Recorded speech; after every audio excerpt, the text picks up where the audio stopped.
Hello guys, welcome to our channel. Friends, ఇవైతే మనము stock అనేది ఎలా బై చేయాలి, అదేవిధంగా ఎలా సేల్ చేయాలి, అదేవిధంగా దీంట్లో పడే ఛార్జెస్ కావచ్చు, మిగతా వివరాలు కూడా క్లారిటీ అయితే చెప్తాను. వీడియో లాస్ట్ చూడండి.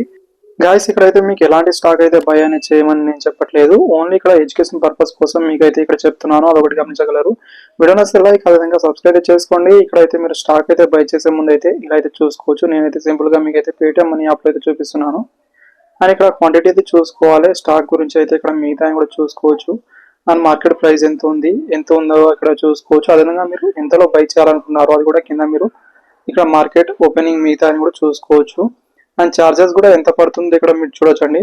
మీరు స్టాక్ ప్రైస్ ని బట్టి అయితే ఇక్కడ ఛార్జెస్ కూడా పడతాయి. స్టాక్ చిన్నగా అయితే తక్కువ ప్రైజెస్ ఉంటాయి. అదేవిధంగా ఇక్కడ కొంచెం ఛార్జెస్ అయితే తక్కువ అయితే ఉంటుంది. కింద స్వైప్ బై అనే ఆప్షన్ పైన క్లిక్ అని చేస్తే మీ ఆర్డర్ అయితే సక్సెస్ఫుల్ అవుతుంది. దానికన్నా ముందైతే మీరు ఇక్కడైతే మీ ఫండ్ అయితే యాడ్ అయితే చేసుకోవాల్సి ఉంటుంది. మీ దగ్గర ఆ ఫండ్ అనేది యాడ్ అనేది చేసుకున్న తర్వాతనే ఆ ప్రాసెస్ అయితే మీరు చేయగలరు.